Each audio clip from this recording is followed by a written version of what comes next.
ladies and Jethros, and I say that because we are going to hark back to a more agricultural age of guitar manufacture. Yes, it is a Gibson, and I'm going to play a little tune. It's only a little quickie, just so you can hear what it sounds like. And whilst I'm playing, let's see if you can spot the obvious flaws with this instrument. Okay, you can have a little challenge with yourself. You can bake yourself a bacon butty if you wish. Okay, let's go.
Here they are. So we will start off on the bridge. Everything is flat out.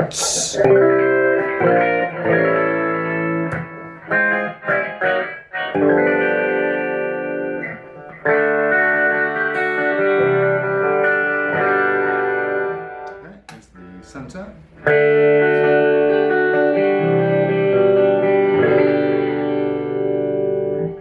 That's very nice. And onto the neck.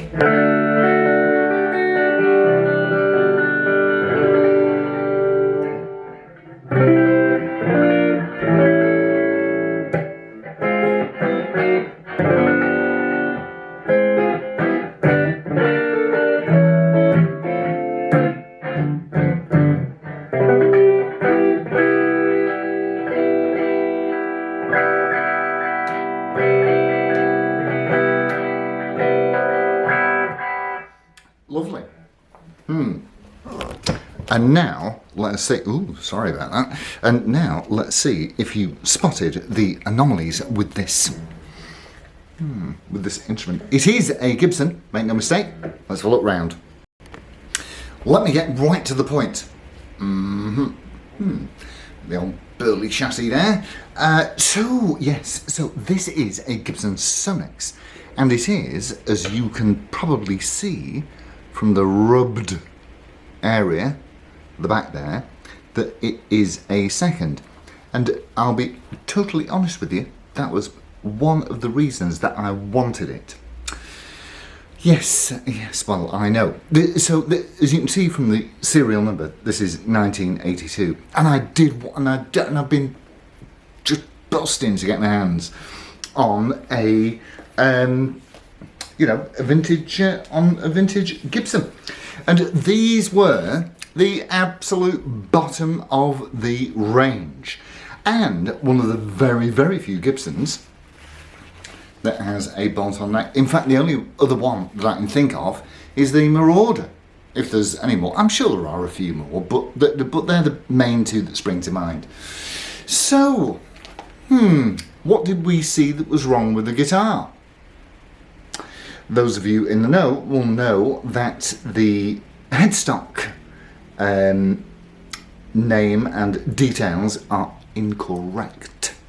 What it should have is that fancy, very, very old-fashioned scrolly Gibson thing, made in USA, made by Gibson, but not this. And I'll tell you, this is both this and that, which actually isn't even straight, but again, I'm fine with that, I don't care, which I will explain in greater detail. They're stickers, but it's fine, it's okay. It's a 1982 Gibson Sonex, and these were about £4, 3 and 6 when they came out. And just while we're on the subject of fit and finished, these are from the Norlin era, and the where now? Where are they? Oh, it must be there. Oh yeah, there it is. So this is from the Norlin era, and the quality was known to be utter pants in those days.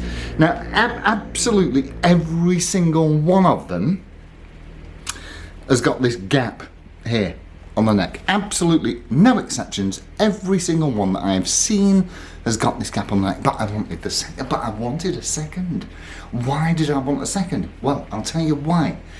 Because, well, for a start, they're rare, but also because the seconds were only sold to the Gibson employees. So when I'm going to show you why it's a second. So they did get to put their own bits and bobs on them. So I was hoping to get something a little bit special, you see.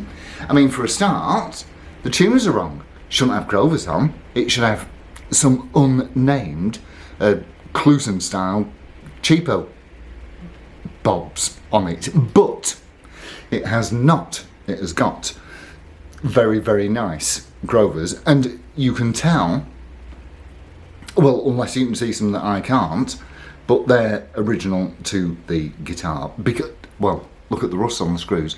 Look at the rust on the screws. And do we see any other holes? No, we do not. That means, so what happened was this, was any of the seconds will get flogged off for buttons to the factory employees, and then they'd go and raid the parts bin and find all the best bits that they could and stick them on the guitar that they bought for 9p. So I found this to be quite interesting. So, now, what have I told you? What have I told you 100 times before? If you're buying an expensive instrument, make sure that it's got the right bits. If you're buying a Gibson, unless it's like pretty much brand new, really you want a photo of the pickups. Can you imagine? Because what they should have is, yes indeed, zebra style pickups. They should not be in this orientation. That's something that I've done, which I'll go into. And they should be what they lovingly call the velvet brick. So you see, the advert showed me, and it all looked great, the guy got great feedback, all that kind of thing. So it showed me on the photo on eBay that, oh yes, there they were. I thought, oh, happy days, I'm in here, because if it was something that was finished off by an employee, then it's gonna have the best bits in it. So yeah, turns out it's gonna, I don't even know if that's the right way up. Is that the right way up? If it's not, that'll be the right way up. I can't, let me get my specs. What have you done with them? Here we go. So what it does have is yeah, there you go, soz, iron gear. These are 30 quid a pair, brand new. Bin. Basically. I mean, they'll do for something to replace something else that isn't working. So of course that was a bit of a disappointment, don't mind telling you. And then we ripped the bridge off. Oh yes, So here's your Gibson ABR1 bridge. Wilkinson. So I have, because this does not sit well with me at all. So what we have now is, and you'll know, if you get nothing else, you do get honesty. So what we've got in now is a pair of 498Ts. I know what you're thinking. 2 trebles, both in the pickup and the bridge and the neck area. Well, yeah. So I've turned the neck one upside down, so that because of course the strings otherwise won't align, and I have fitted a genuine Gibson ABR1 bridge, and it plays and sounds excellent, even though it's one of these.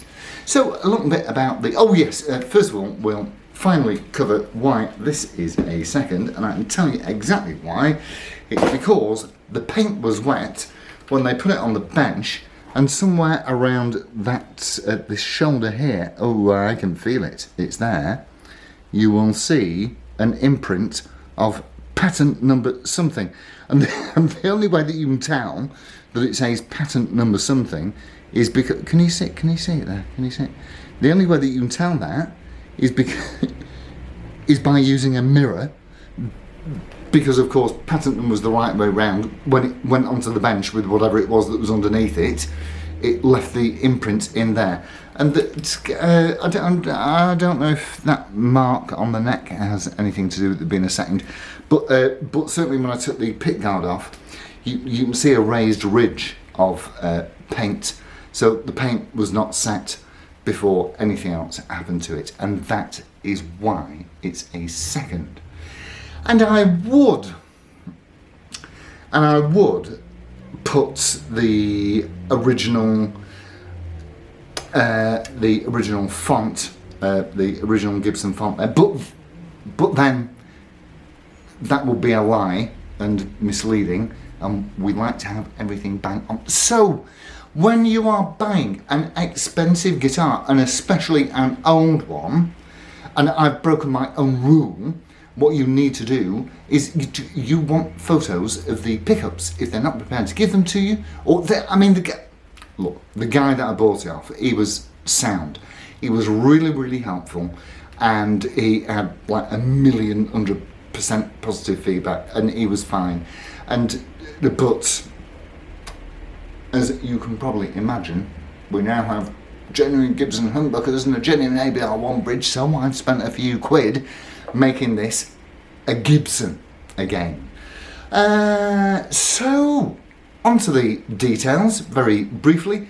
The Sonex has got a lovely, just ordinary C-shaped neck. The Sonex 180 Deluxe was the bottom of the range. There were 2, I think the standard was the highest, and there was, or maybe the standard was next, and then there was a custom or something like that.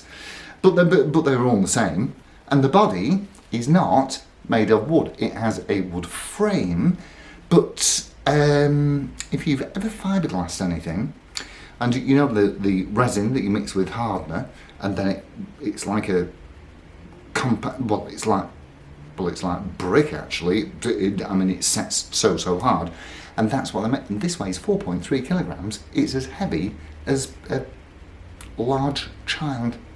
It is a heavy old beast, but I was having well, obviously I've been looking about with it. I will say that this sustains until you get bored. It plays brilliantly, and now it's honestly, when I plugged it in with those things in, I thought, well, these velvet bricks, they're not up to much, are they? Yeah, that's because and probably iron gear is a very good thing to have, but it ain't Gibson, is it? So and these pickups are popping out 14.5, both of them, and quite honestly, from what I've done to it, I would not change another thing. And I'm happy to have something that came from Gibson that was imperfect and anomalous, because you don't see them.